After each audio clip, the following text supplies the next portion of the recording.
Comme l'a écrit Serge Halimi dans le diplôme de ce mois-ci, que tout le monde a lu sans aucun doute, pour expliquer le regain d'influence du journal, il dit « Nous disposons d'une colonne vertébrale de convictions anciennes et solides ». Et ces convictions, il les a rappelées dans son intervention liminaire, et Marc Le Glatin les a reprises également. Donc je ne vais pas les refaire, je suppose que tout le monde voit de quoi il s'agit. Chacune des interventions qui vont suivre celle-ci présentera un thème, une vertèbre, si vous voulez, puisqu'il est question de colonne vertébrale, si nous voulons filer la métaphore anatomique, à savoir un thème rédactionnel et son articulation avec notre tronc commun de valeurs. Je dis notre parce que ce journal est aussi celui des Amis du monde diplomatique et pas seulement de tous les lecteurs.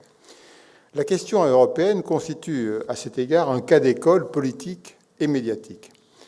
Cette question européenne n'est véritablement entrée dans le débat public français que dans la deuxième moitié des années 1980, avec l'acte unique de 1986, l'acte unique européen, un traité européen, puis avec le traité de Maastricht de 1992.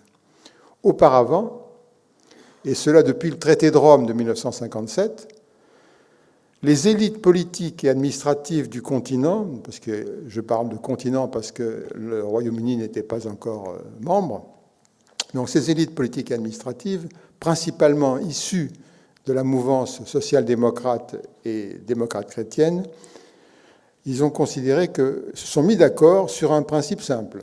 La construction européenne ne naîtrait pas d'une aspiration populaire, d'en bas, en quelque sorte, mais au contraire de la mise en œuvre en catimini et de manière terriblement efficace, il faut le reconnaître, de la méthode dite méthode Monnet, visant à créer des solidarités de fait, toujours entre guillemets, baptisées acquis communautaires, et donc irréversibles car verrouillées institutionnellement.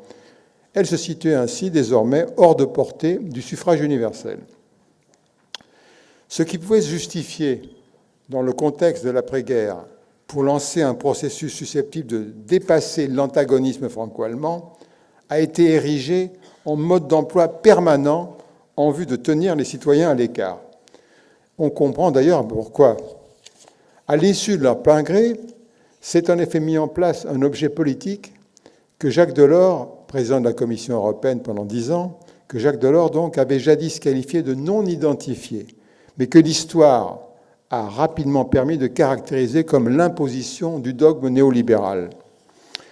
Les mots-clés de cet objet politique étaient et demeurent marché, concurrence, compétitivité, flexibilité, libre-échange, réformes structurelles, surtout sur le marché du travail.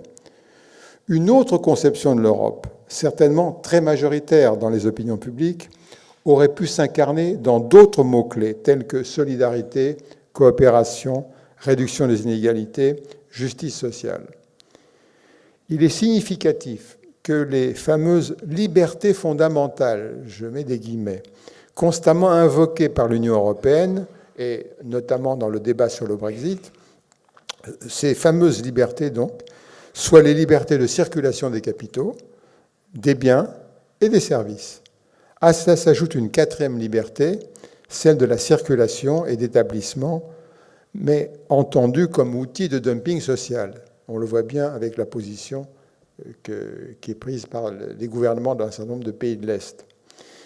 Mais ces fameuses libertés, qui, parmi nous, est disposé à descendre dans la rue pour les défendre?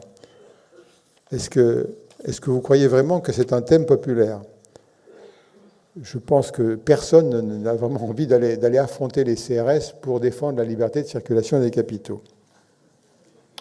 Le diplôme a joué un rôle majeur, et pas seulement en France, dans la mise en évidence de la véritable nature de l'Union européenne, tout en accueillant des contributions sur une autre Europe possible. Gênés aux entournures, les eurobéats des médias et de la politique ont souvent tenté de travestir les positions du journal, en les qualifiant d'anti-européennes. Ce tir de barrage a atteint son paroxysme lors de la campagne du référendum sur le traité de Maastricht en 1992 et encore davantage dans celle du traité constitutionnel européen en 2005. Pourtant, et contrairement à la plupart des éditorialistes des grands médias, y compris ce qui est scandaleux, ceux du service public, partisans inconditionnels du oui dans ces 2 consultations populaires. Donc, contrairement à eux, le Diplo n'a pas donné de consigne ou de vote à ses électeurs.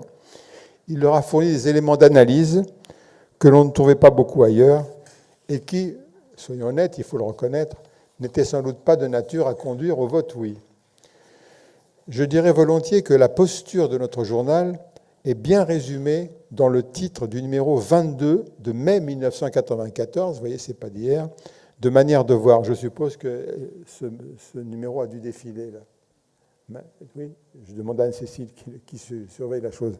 Donc, je répète que la posture de notre journal a été résumée dans le titre du numéro 22 de mai 1994, de manière de voir, qui est « Europe, l'utopie blessée ». Je ne sais plus qui parmi nous avait trouvé ce titre, je crois que c'est peut-être... Je ne sais plus, mais enfin c'est un très beau titre qui en dit long. Pourquoi ? Parce qu'il revient à dire que l'histoire de l'Europe ne se réduit pas au colonialisme, au grand massacre de la guerre de 14-18 ou à l'Holocauste, et que son unité peut être une idée positive, une utopie réaliste, tout comme l'est le rêve bolivarien d'intégration latino-américain. Mais cette aspiration est prise en otage, mise à mal et délégitimée par les politiques de l'Europe réellement existantes, au point que, de l'avis même des dirigeants des institutions européennes, de Strasbourg, de Luxembourg, de Bruxelles et de Francfort, et aussi de beaucoup de membres de gouvernement, c'est aujourd'hui l'existence même de l'Union européenne et de l'euro qui pourrait être mise en question. Ce qui ne signifie pas d'ailleurs que tous ces gens dont j'ai parlé, tous ces dirigeants, en tirent toutes les conséquences. Sous couvert de relance, de réorientation ou de refondation de l'Union européenne, ce qu'ils proposent est généralement une fuite en avant institutionnelle, mais au service des mêmes politiques néolibérales. C'est au moins un sujet sur lequel ils sont d'accord, alors qu'ils étalent leur division sur la question pourtant cruciale des flux migratoires. Aujourd'hui, le diagnostic posé depuis longtemps par le Diplo au cours de plusieurs décennies, ce pronostic est amplement validé.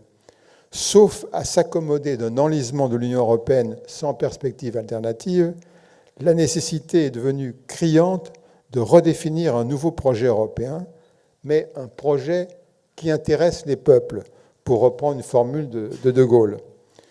Toute la question est de savoir si ce projet peut être mis en œuvre, une fois défini bien entendu, peut être mis en œuvre dans le cadre institutionnel actuel, ce qui me paraît relever de la quadrature du cercle, ou si, après une crise inaugurale nécessaire, il implique une sortie de ce cadre pour en élaborer un nouveau, si possible en associant les forces de plusieurs pays. Le Diplo a fait œuvre pédagogique et civique en montrant que dans les domaines les plus importants, il n'y a plus de politique nationale, mais seulement des déclinaisons nationales de décisions prises au niveau européen, et dans la plupart des cas sans aucun contrôle des parlementaires des États membres.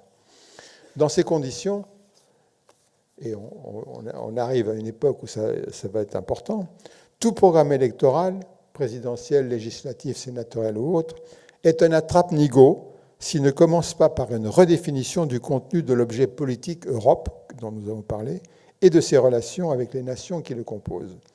Ne rien dire sur ce sujet, et même ne pas le placer en tête de chapitre, reviendrait à cautionner le statu quo et à leurrer les électeurs par de fausses promesses.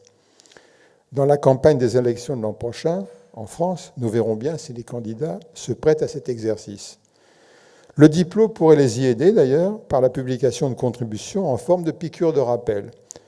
À partir de ces contributions, c'est un vaste chantier dont pourraient s'emparer dès à présent les amis du monde diplomatique et leurs très actifs groupes locaux. Je suis persuadé qu'ils imprimeraient encore plus leur marque et celle du journal dans le débat public. Merci.